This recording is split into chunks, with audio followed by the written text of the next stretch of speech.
Good morning. I didn't get to talk to you that much the last couple of days. My name is Dan Rashbaum, and with me is Kate Myers, and we represent Charlie Adelson. Now let me start by saying the obvious. The murder of Professor Markel was a tragedy. The world lost a brilliant legal mind. His family lost a son and a brother. This community lost its sense of security and lost a good citizen.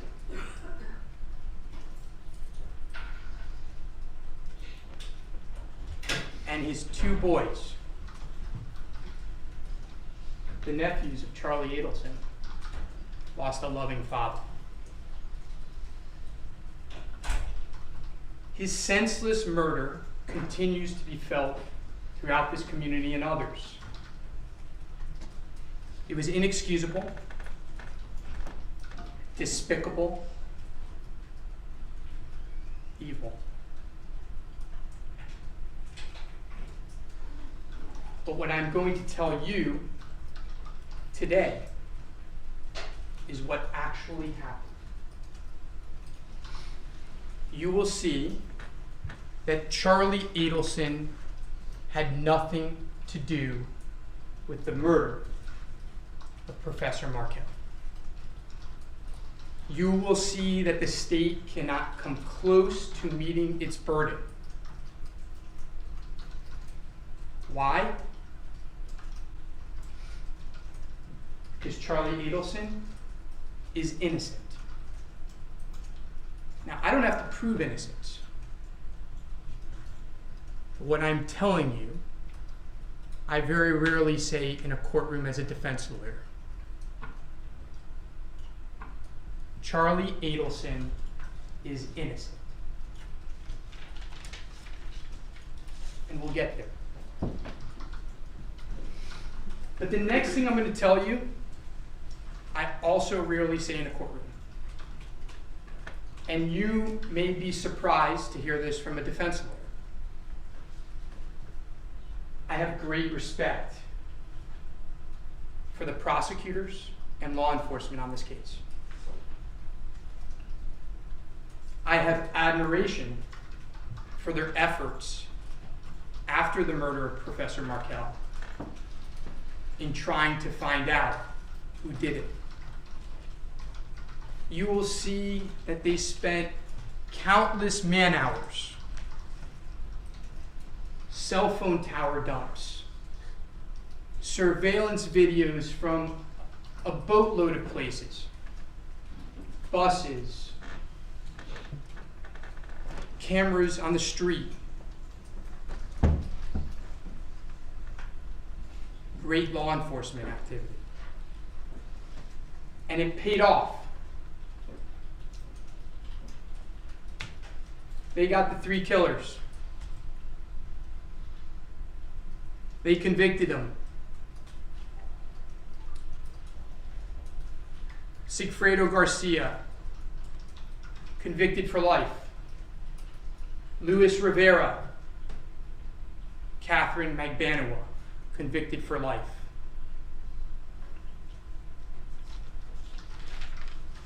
Problem is, as you just heard, the state saw no connection between these people and Professor Markel. So from the very outset, the state suspected the Adelsons, the family. You saw the chart. It wasn't limited to Charlie Adelson. Unindicted co-conspirators in this case, the state has said it, Wendy Adelson, Donna Adelson, Harvey Adelson. The state knew, as you heard, that Wendy Adelson and Professor Markel had gone through a brutal divorce. You're going to see it. But they couldn't find the connection. But then they had their aha moment. As you heard, they determined that at the time of the murder in 2014, Charlie Adelson was dating Catherine Magbanua. And they learned that Catherine Magbanua had had a previous relationship, on again, off again, with Sigfredo Garcia. They learned that Sigfredo Garcia and Catherine Magbanua shared 2 children together. They had their connection. The problem is, that's where the state began to guess, began to make assumptions. And you will see, we will show it, that those assumptions didn't make sense. Now, I love jigsaw puzzles. I've loved them since I'm young. The reason why I love them is because they only work if every piece fits. No matter what you do with the jigsaw puzzle, if a piece doesn't fit, it becomes a mess. You can't hammer it, and you can't ignore it. Because if you ignore it, you have holes in the puzzle. What you're going to see is, with regards to this case, that's exactly what the state tried to do. They heard things, they saw things, but there were problems. They couldn't fit all the pieces together under their theories. Their theories that they told you about today. I'm going to show you how those puzzles, those pieces, they didn't fit. They don't fit. And why? Respectfully, the state does not know what happened on July 18, 2014. On that day, 2 crimes occurred. The first one, the state knows about, and that was the brutal, heinous murder of Professor Markel. The other one, they don't know about. They're about to find out, like you, because that day would forever change Charlie Adelson's life. But before we get there, I like cliffhangers. It's important to give you some background and timeline of the events.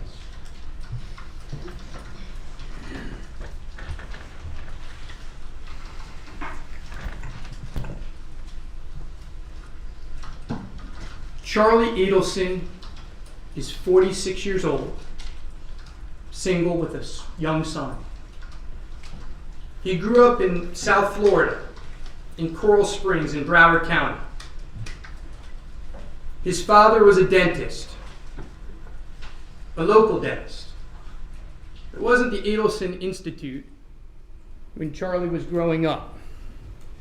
It was a small dental practice with his dad. Charlie is the middle child of 3. He is very close with his parents. As they said, he is very close with his mom. Growing up, the family was middle class. And Charlie was not particularly close with either of his siblings. He grew closer with Wendy as they got older. He went to college at the University of Central Florida, went to dental school in South Florida, and then periodontic school. When he graduated, as a periodontist, he had an idea. Rather than work in his own practice, he figured that he could travel around to dental practices all over South Florida. He would be a traveling periodontist. So what you are going to learn in this case is that Charlie Adelson had practices from the very south of South Florida to as far places as Jupiter. He was in the car sometimes for hours in a day. And he worked a lot. You're going to see that. He was a workaholic. He spent a lot of time in that car. And what did he do when he was in the car to pass the time? He spoke a lot on the phone. He would talk to whoever would listen to him. And you're going to see in this case, this is one thing we won't deny, Charlie Adelson likes to talk. And he likes to repeat himself. And who would he speak with the most? He'd speak with his girlfriend. He'd speak with his mom. He'd speak with his friends. Now, Wendy Adelson, who's a state witness, followed a different path. She went to a prestigious university in Boston. She then went to school in England on a Truman Fellowship, and later went to law school. She got scholarships for law school and college. Soon after starting law school, she met Dan Markel, and they fell in love. They got married. They ultimately moved to Tallahassee, where they both worked for FSU, Professor Markel as a law professor of the law school. Charlie Adelson didn't have much to do with either Professor Markel or Wendy during their marriage or before their marriage. He would talk to his sister periodically, maybe once every 2 or 3 weeks. They lived in Tallahassee for years. Charlie Adelson visited him in Tallahassee 2, maybe 3 times. Charlie loved his sister. He sought advice from her, as she did with him every once in a while. But they weren't super close. They were brother-sister. The truth is that Charlie Adelson was a little self-centered. He was building his career. See, that traveling periodontist, in the beginning, it wasn't that successful. But by the time of this case, in the 2013-2014 time period, you're going to see that Charlie Adelson was making a lot of money. His practice was booming. He was working 6, sometimes 7 days a week. You'll see it on the wires. You'll see it in text messages.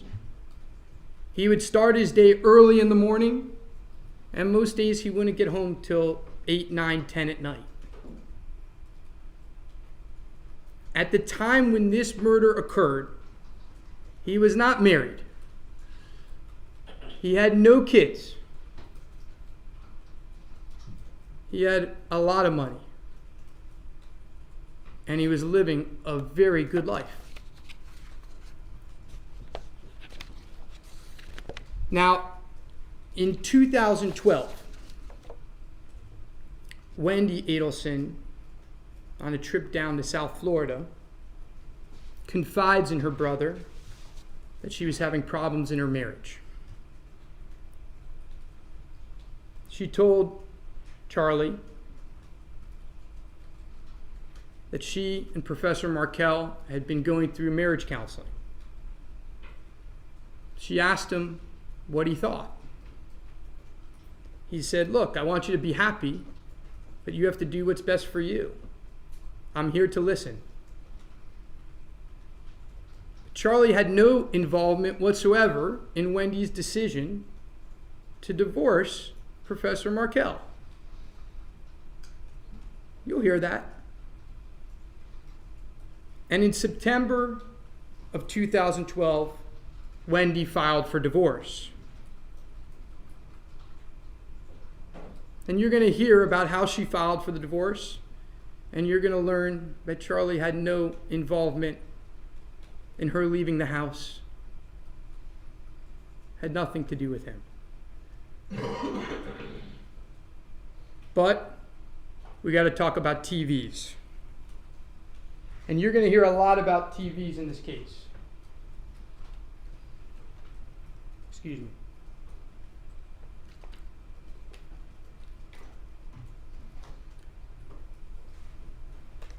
See, Charlie has a really bad history of telling bad jokes.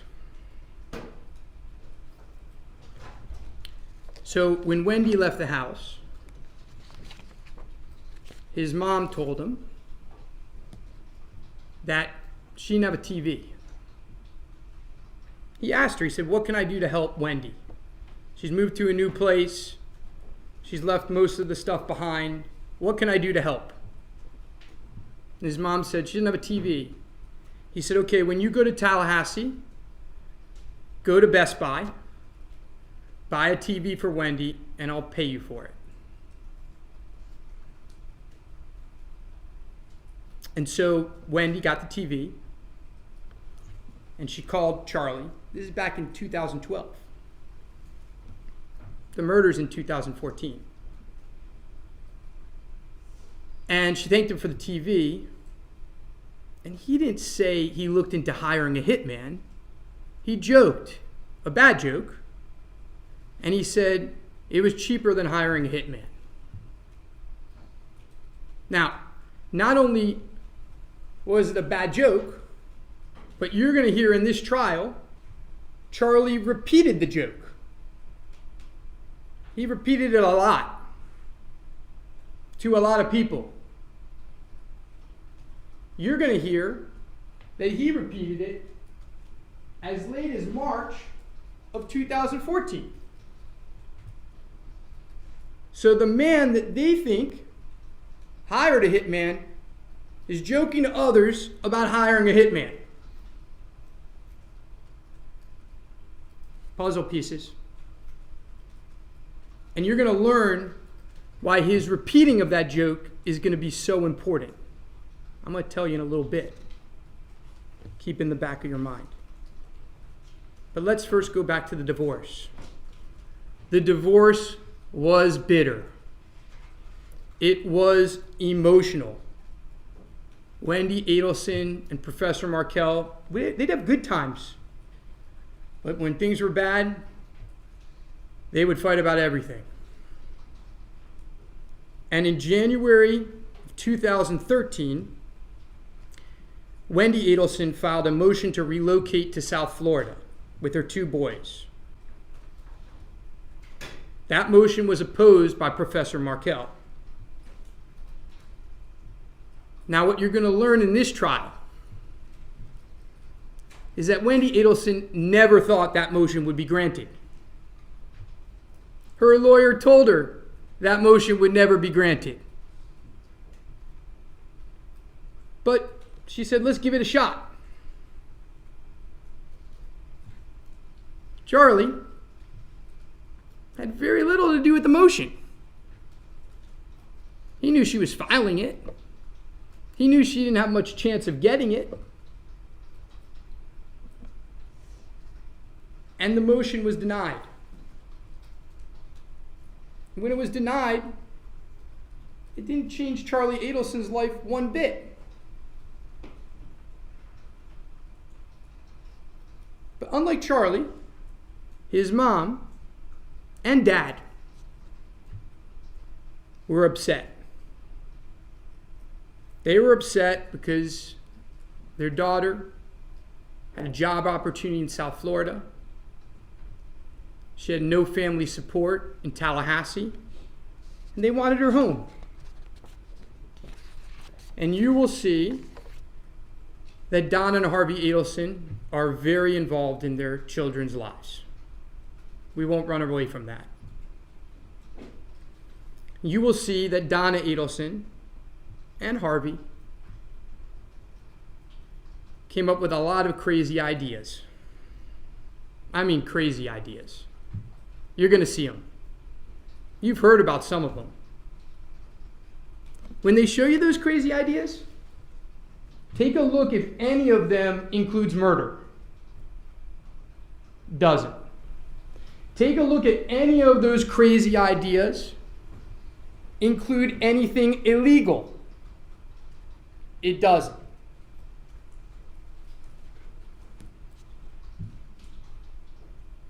Take a look at if they're actually then go to lawyers to make sure that their ideas are legal. Murderers. You heard it. Unindicted co-conspirators going to lawyers to make sure that what they're offering is allowed. You're going to see that. But the ideas were crazy. You're going to read the emails, a lot of emotion.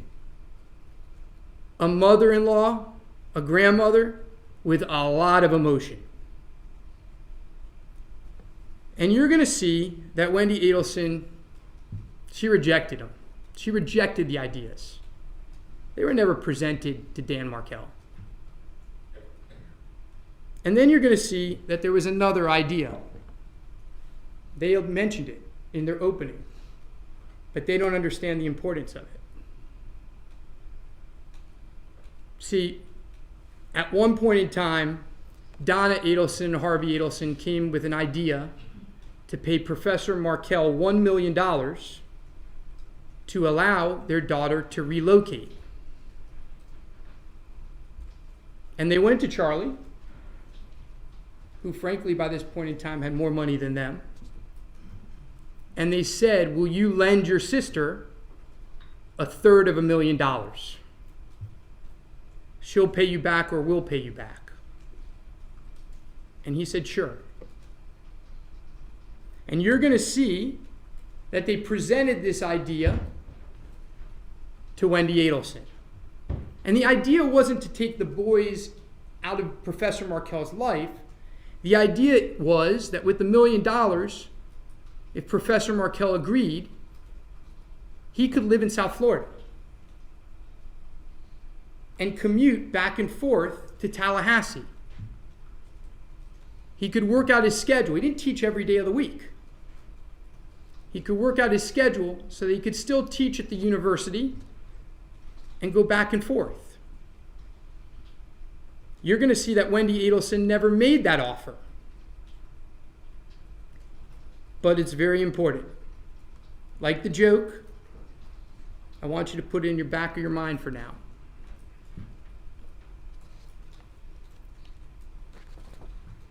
Let's fast forward to October 2013.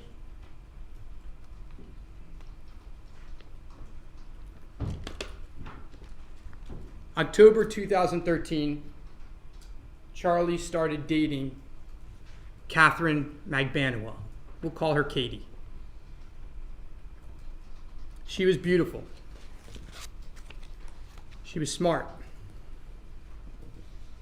Like Charlie, she graduated from UCF. She was hardworking. He met her in one of the dental practices. At first, the relationship was casual.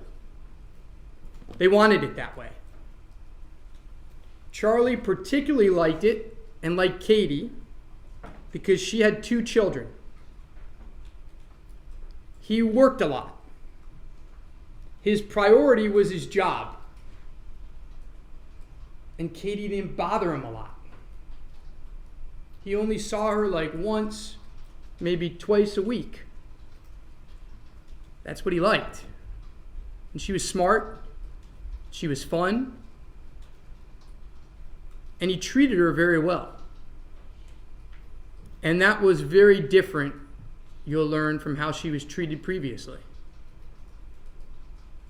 Now, You'll hear that he spent a lot of time with Katie over the months that they dated. And remember how I told you Charlie talks a lot and repeats himself a lot? Well, when they were together, he did just that. He talked about his day. He talked about what was going on in the world. He talked about his family, which, by the way, was a constant topic every single day. Because when Charlie's driving in the car every morning for an hour to work and an hour home, sometimes longer, he talked to his mom on the phone. And when he talked to his mom on the phone, what would be a topic of heavy conversation quite frequently? Wendy's divorce. All the problems in the divorce. They told you that. They told you that in opening. And what would Charlie do? He would tell these things to his girlfriend. And what were some of the things he told her? Well, he told her about the $1 million offer.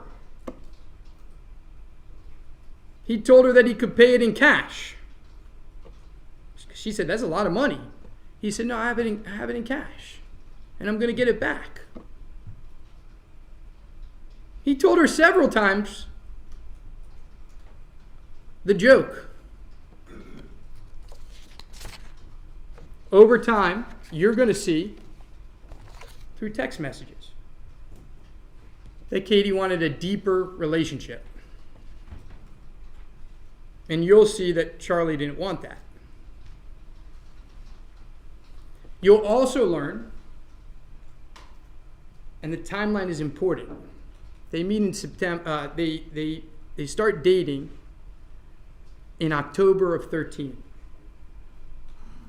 You're going to see that over time, it takes a couple months, Charlie starts to learn a little bit more about Katie's ex, Sigfredo Garcia.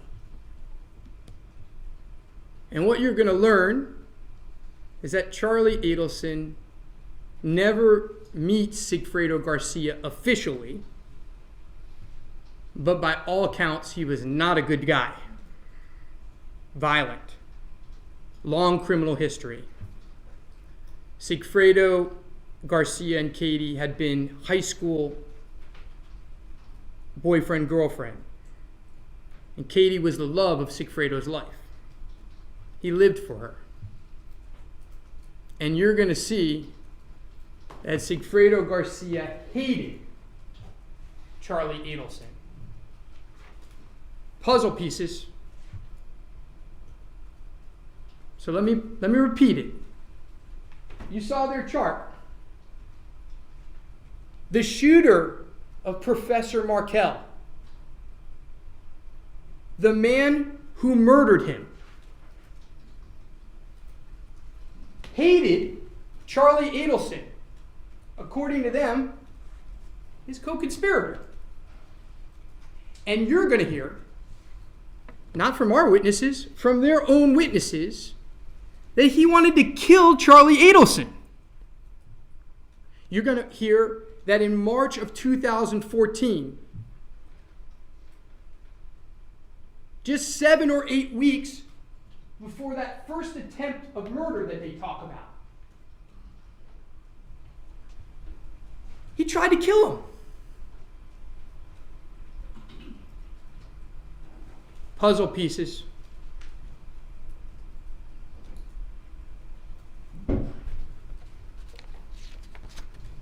You're also going to hear about a phone call on July 1, 2014.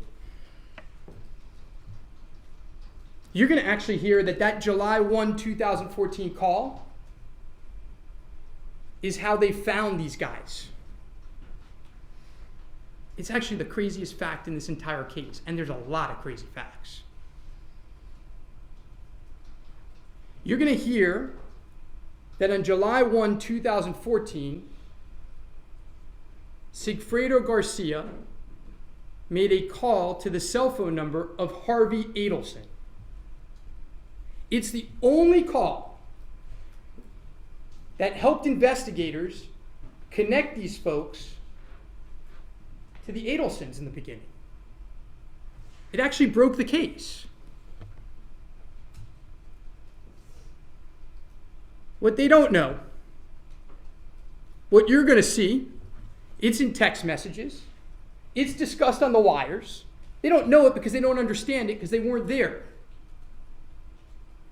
Is that on July 1st, 2014, just 3 weeks or so after the first murder attempt. And by the way, just 17 days before the murder. Let me repeat that. The murder happens on July 18, 2014. On July 1st, 2014, Sigfredo Garcia tries to run Charlie off the road. He threatens him. And what you're going to hear is that on July 1, he's so upset that he calls the Adelson Institute. He doesn't realize that Charlie isn't the doctor at the Adelson Institute. He just comes in and out of the place. So he gets their voicemail machine, and you know how dentists are? They say in an emergency, call a cell phone number. They take your call at home on the cell phone number. Well, he hears in an emergency, call Dr. Adelson at such and such number. He thinks he's calling Charlie Adelson, but he calls Harvey Adelson. And he calls him and he threatens him. He tells him, if you keep dating Katie, we're going to go mano a mano. I'm going to kill you. 17 days before, according to them, he conspired with this man to kill Professor Markel. Puzzle pieces.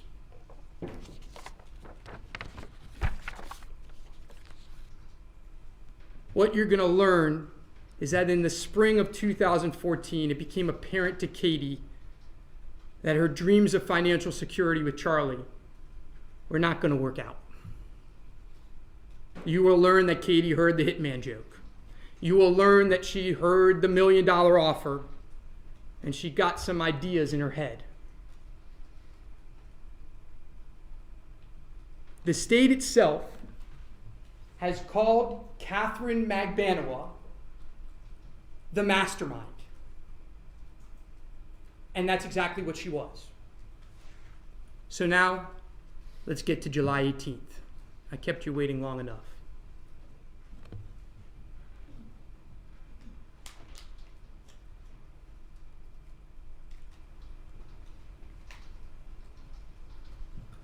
The June attempt didn't happen because Rivera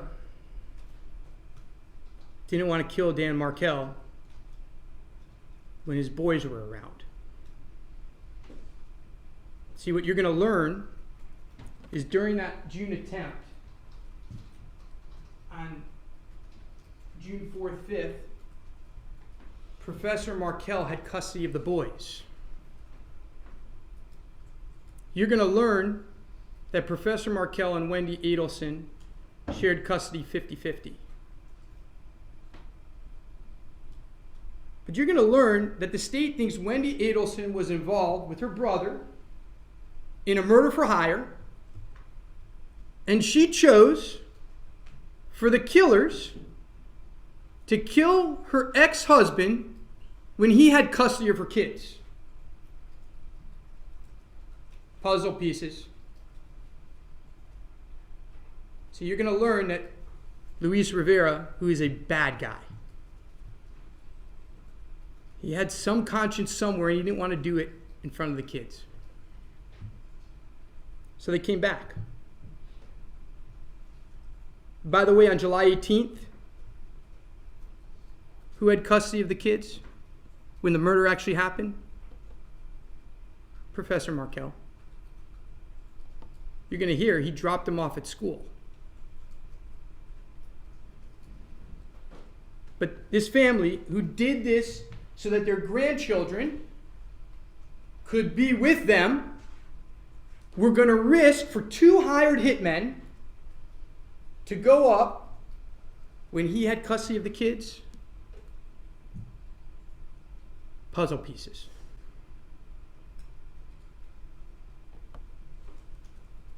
July 18th for Charlie starts as a normal day.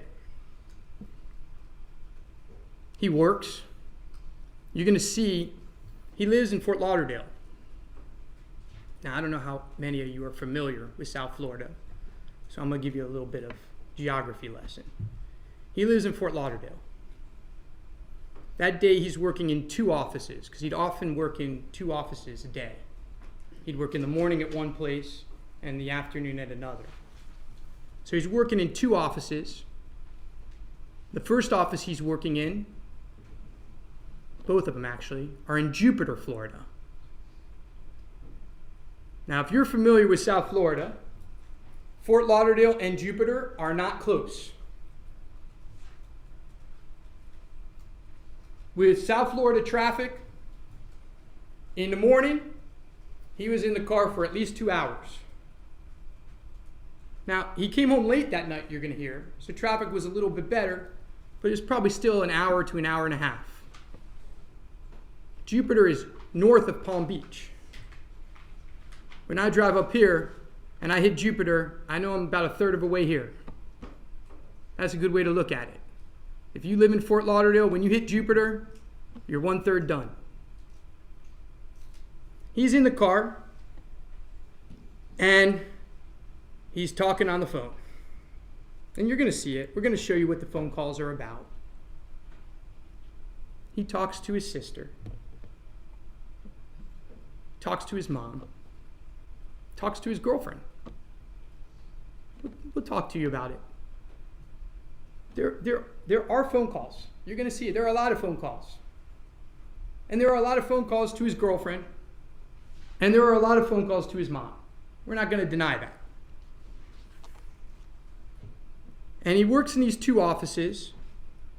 And at around 6 o'clock, you'll see a text message that he's about to start a very long surgery, a big procedure. By the way, the text messages throughout the day are normal.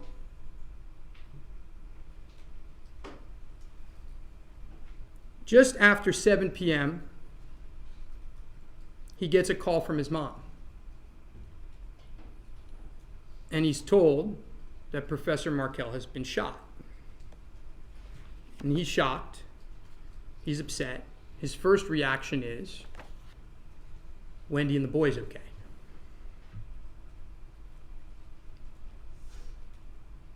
He's supposed to have dinner originally with a friend that night. But earlier in the day, that changes, and he's supposed to have dinner with Katie. And you're going to hear that Katie and him had gotten in a fight a couple days earlier about dinners. You'll hear it. And what you'll learn is after he finds out what happened, tells Katie he doesn't want to go to dinner. He leaves the office at around 8 o'clock in Jupiter. And you'll learn that Katie tells him she'll come to his house that night to comfort him. He shook up. Now, let me be clear. You're going to hear he wasn't close with Professor Markel. They weren't friends. They had nothing in common. But he shook up because someone he knew, the father of his nephews, had been shot. When Katie arrived that night, and you're going to learn more details of how she gets there, what she has to do to get there. It's not planned. You're going to see that. The state's going to put on that evidence. You're going to learn that she's scrambling to get a babysitter. You're going to learn, by the way, that Charlie had seen her for lunch the day before. So if it's a murder for hire, why didn't she get the money then? Puzzle pieces. But you're going to learn that she gets there that night, sometime after 11. And when she gets there, she is frantic. She's upset. And he's scared because he's never seen her this way. And she sits him down and she tells him something terrible has happened. She says that a friend of hers had shot Professor Markel. She tells him over and over that she had nothing to do with it. But these people, she was talking too much.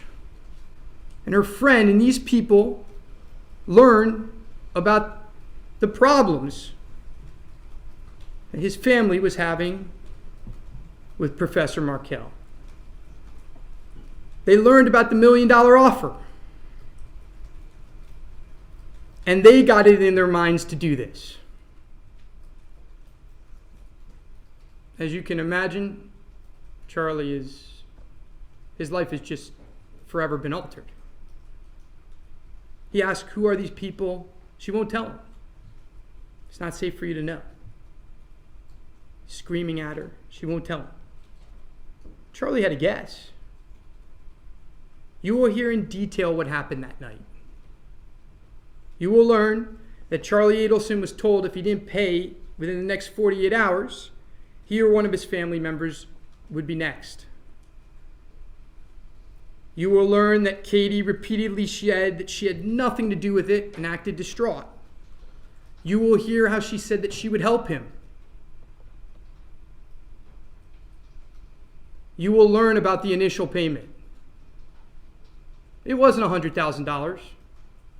It was more than $100,000.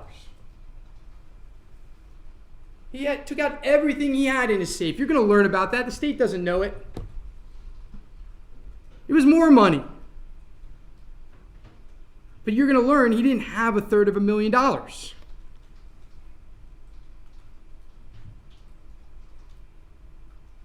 So he had to pay every month.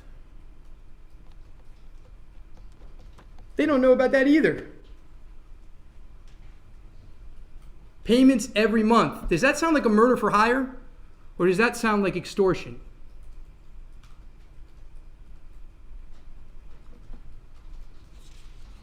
You're going to hear about these gifts. And you're going to learn that the gifts were just that. They were gifts. Because as time went on, he became more and more certain that Katie was not involved. He became more and more certain that she was helping him. And he wanted to keep her happy too because he needed her. He needed her help. And you will hear that the payments changed a couple months after the night of the extortion. 2 crimes. You'll hear that the payments changed and that Katie was put on the books of the Adelson Institute. Paper trail. They created a paper trail. Puzzles don't fit. Pieces of the puzzle don't fit.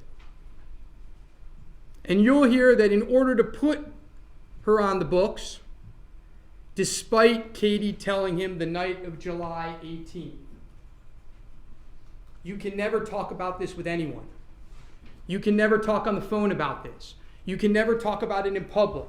You can never talk about it anywhere. Because if they find out, they will kill you and your family. If they think the police are coming to you to talk to you, they will kill you. Look at what they did to Professor Markel. But you will hear that he told someone. He had to. He told his mom. You'll learn that she was the bookkeeper for the Dental Institute. You'll learn why he had to tell her. You'll learn about those checks. They've never been able to understand. Why are they so sequential? Why are they back and forth? You'll learn why.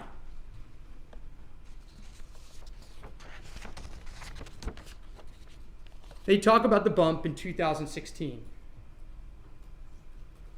What I like to call is the second extortion.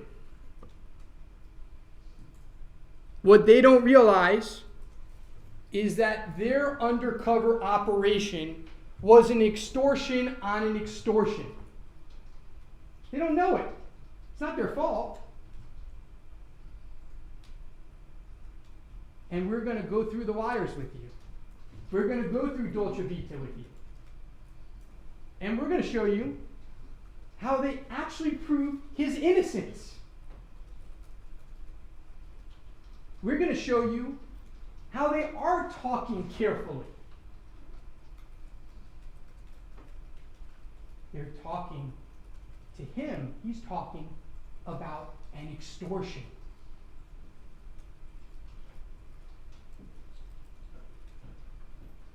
They're happy if this bump is the police, because if it's the police, none of them are going to get killed.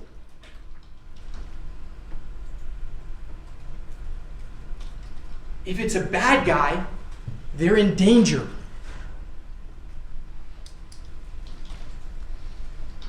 If you do a murder with someone, the last person in the world you want this bump to be is the police. Because it means they're onto you. Puzzle pieces.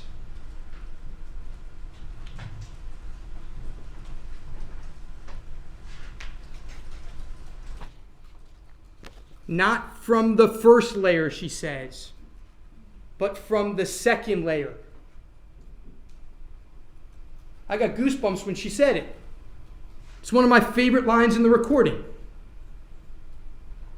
Not from the first layer, the first extortion, but from the second layer. 20 months later is the bump. That's the second layer to Charlie Adelson at that point in time.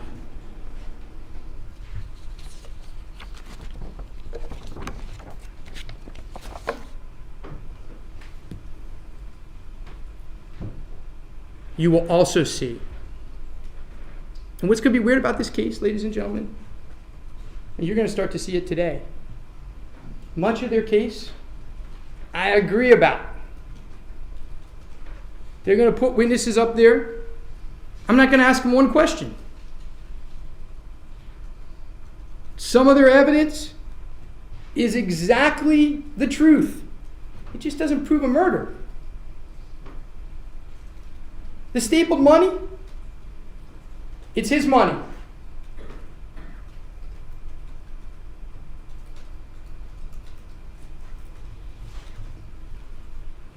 You will also see that Sigfredo Garcia was arrested on May 25, 2016. You will see that Luis Rivera was arrested on June 2nd, 2016. You will see that Catherine Magbanua was arrested on October 1, 2016. Guess who wasn't arrested? Charlie Adelson. He wasn't arrested for 6 more years.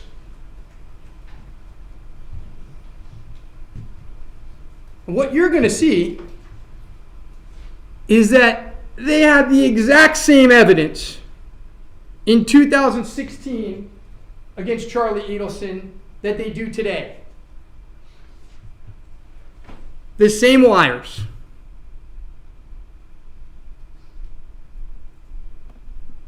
They talk about an enhanced Dolce Vita recording. You're going to get both recordings. You determine if you can hear anything better. See, the state's case against Charlie Adelson is a case of assumptions. It's a case of guesses.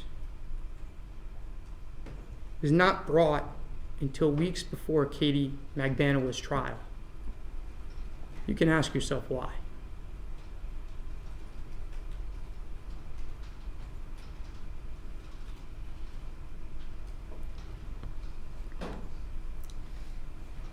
Ladies and gentlemen, I want to thank you for your attention.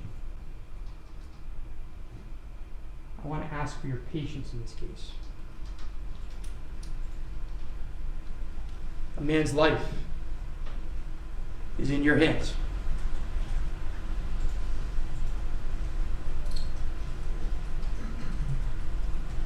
He's innocent. Send him home. Thank you, Your Honor. Thank you.